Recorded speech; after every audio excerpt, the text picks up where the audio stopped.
Taco pie, taco pie, taco pie. Hi, my name is Shane, otherwise known as Flaming Tarot, and I'm a light worker and healer, but most people just refer to me as a psychic because it's easier.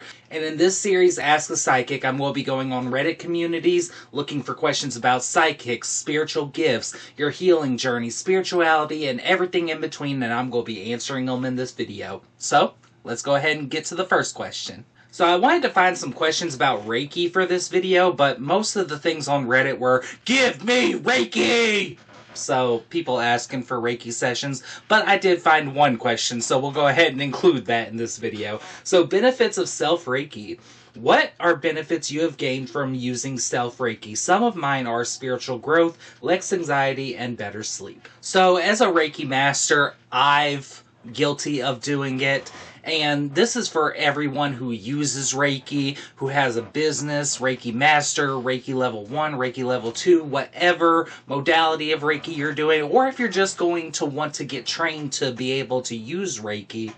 What I want you to remember is we need to take care of ourselves as Reiki practitioners and Reiki Masters. So it's like we do Reiki on however many people a day.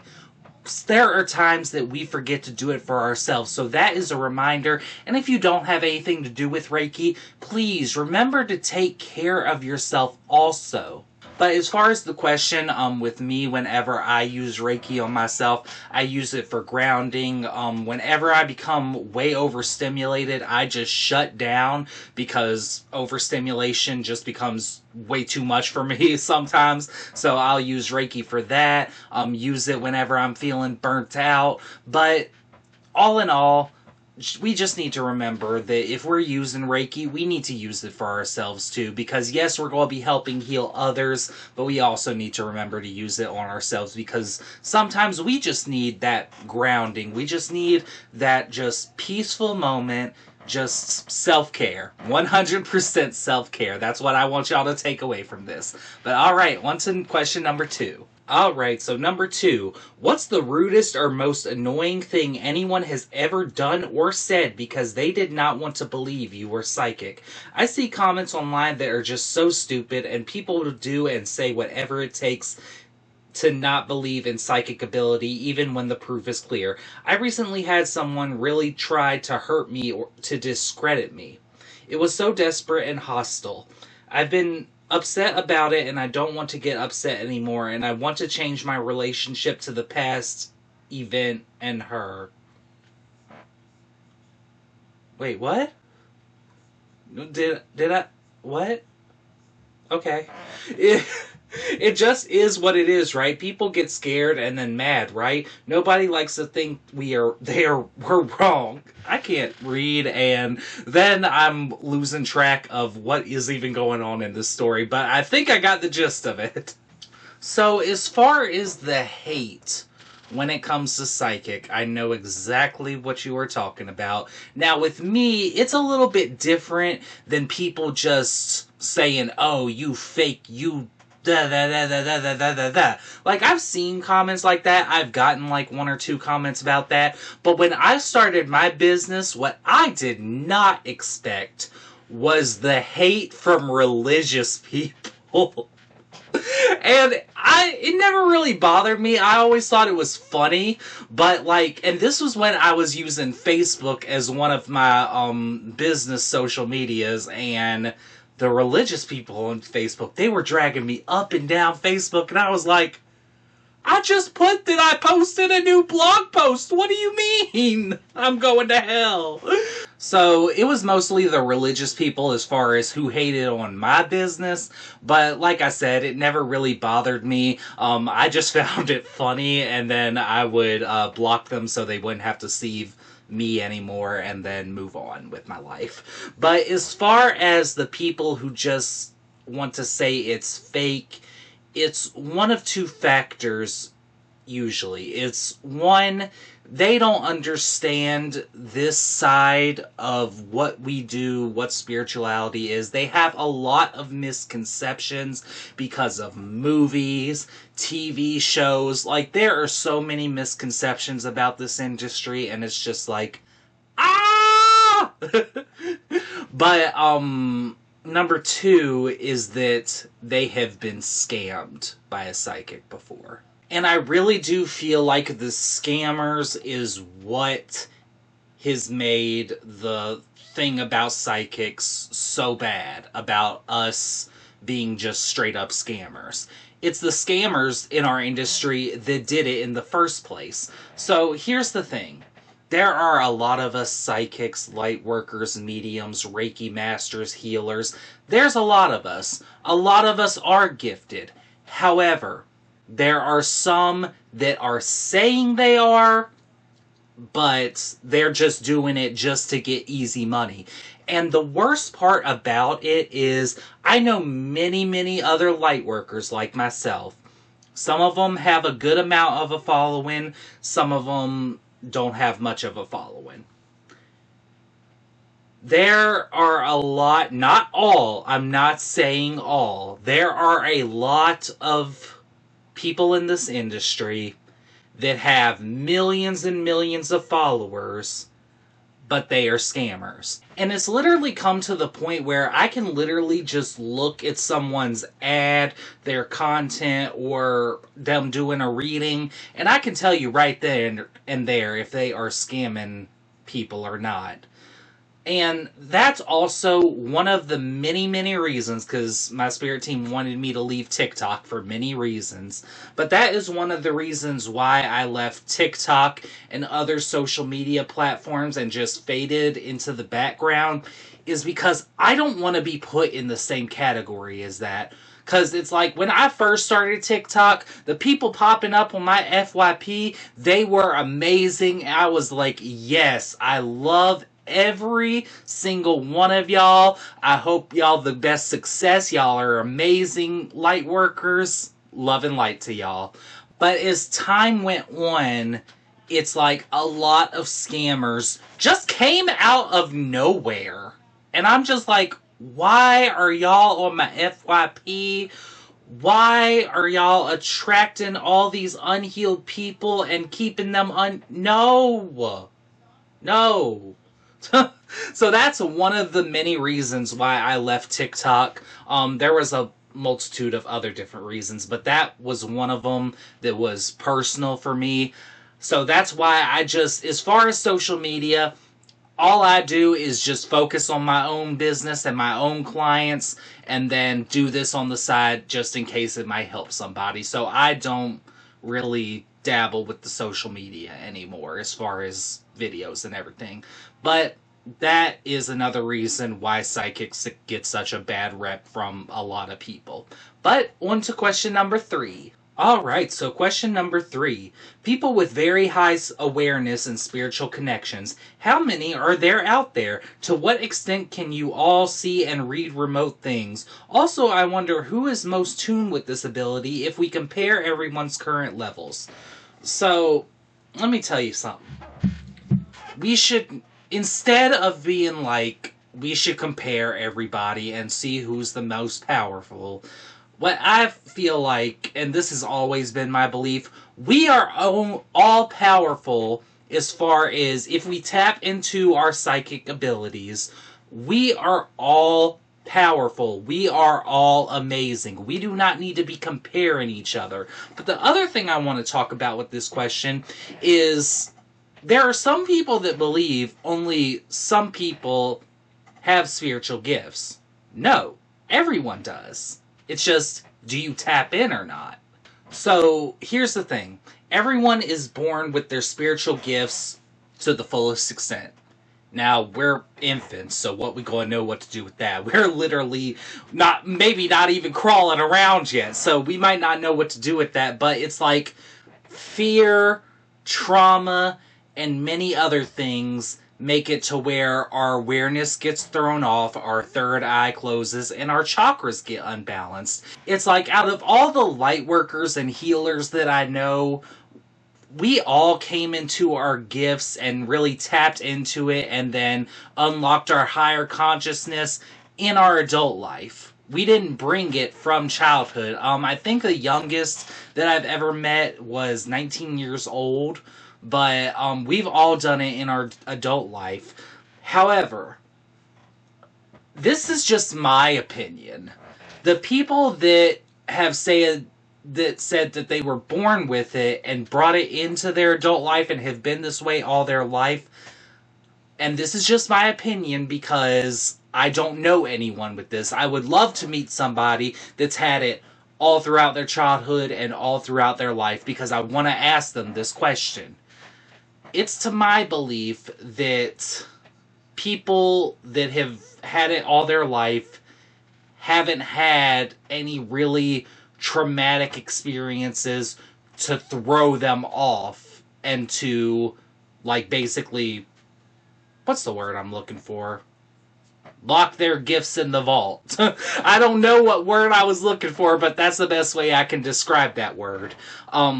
So I really hope I do get to meet a light worker one day that has had it all their life, so I can ask them that question, because that is of my belief, but like I said, I don't have any evidence for that, but that is just my opinion.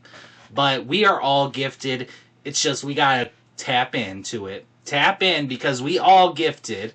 And the other thing is, a lot of our gifts are very different. When you look at me and compare it to my mom's gifts, it's different. When you compare it to my grandmother's gifts, it's different. I've met a lot of light workers with gifts that I have never even heard of, that are like very, very rare to have. So it's like we all have different types of gifts, but the one thing I still want y'all to know is that each and every one of us is powerful. It does not matter who is more powerful than the other, who brought their spiritual gifts all the way through their life. We are all powerful and we are all amazing when we really tap into it. And then that brings me to question number 4. So question number 4 says, how do I strengthen my skill? I recently saw a trusted psychic and she said that I too have a gift. I am aware that everyone can develop a gift, but I have always felt a pull towards spirituality despite growing up in the church.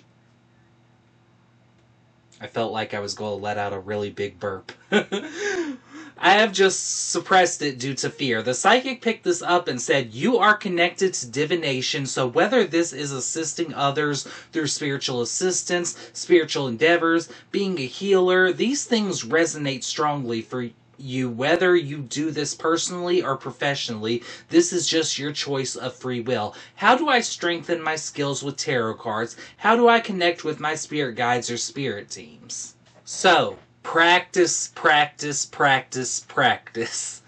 So, like, let me tell you how I started my journey. It's all started with just readings with tarot, and I had my spirit guides talking to me also. It's like when I first met my spirit guides, when I was meditating that day, it's like I was going through a hard time that I was just starting to heal myself from, and then I hear them talk to me and I'm like, okay, I'm schizophrenic.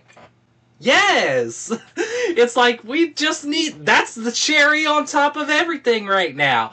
But they wanted me to start using tarot, which I had tarot cards anyway, so I started doing it on myself. And sometimes it would resonate, sometimes it would not. Well, I had told a friend that I was doing this, and she just wanted a reading. And I was like, okay, well, I'm starting to learn this, so let me go ahead and give you a reading. So I gave her a reading, and she was one that would bottle up her feelings and wouldn't really go into personal detail about how she would feel about certain things. And I talked to her about her trauma and all of this, and she just let it out for me. So I read her down, and I was just like, huh. And then my spirit guides kept on saying, this is what you are destined to do. This is your life's purpose. And I was like, really? But I'm also the type of person that I need to see that I'm doing something correctly before I go out on my own and do it. So I had posted on all my social medias, hey, I want to give free readings to anyone who wants one. I did about 20 to 30 readings. All except one were like, oh my god, like it really resonated. And the one that didn't, it didn't at first, but that person came back to me 2 weeks later and was like, oh my God, and told me what was going on, and I was like, okay, I am destined for this. So it's like when you first start out, it's not going to be perfect. You have to practice with everything.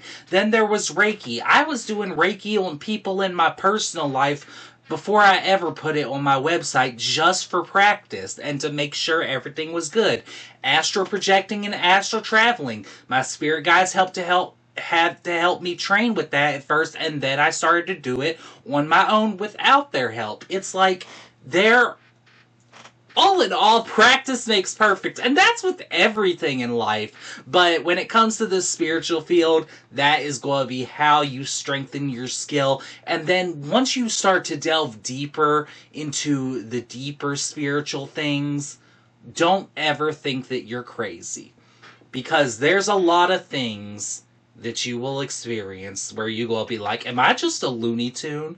Do I just need to go in the loony bin? You are never crazy. So don't doubt yourself. That's another thing. Because there are times, it happens to me about once every 2 months, and my spirit team be like, be so for real. Be so for real.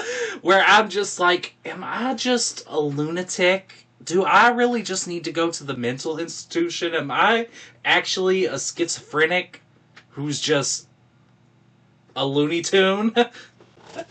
So don't ever think that you're crazy, because that happens a lot once you start to become with that higher awareness, especially also if you have a business to go on the side of it. So, on to our last question. Alright, so this last one is called Religious Vision.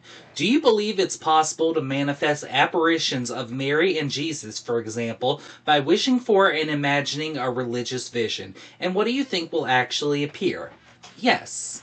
So, as far as religion and spirituality, they're really connected in some ways. The teachings, not so much, because, well, it used to all be connected, but over the centuries, the text has gotten so diluted and all over the place that the original teachings, they're not there anymore.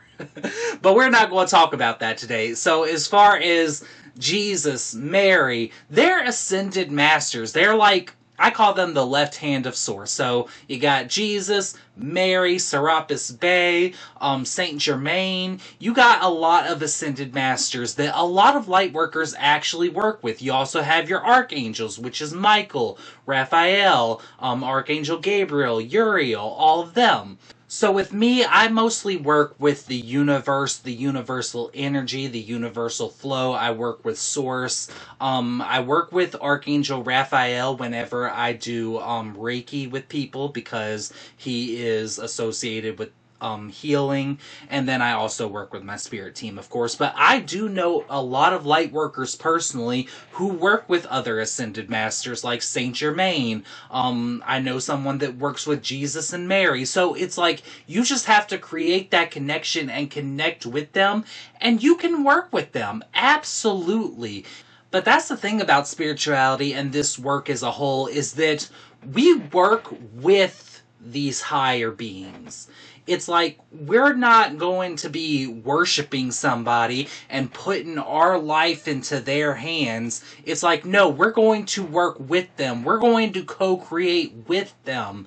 That's the type of thing that I want y'all to understand. So it's not like, oh, you need to either be religious or you need to be spiritual. No, you can be both, definitely. It's with whatever you resonate with, because you can get there.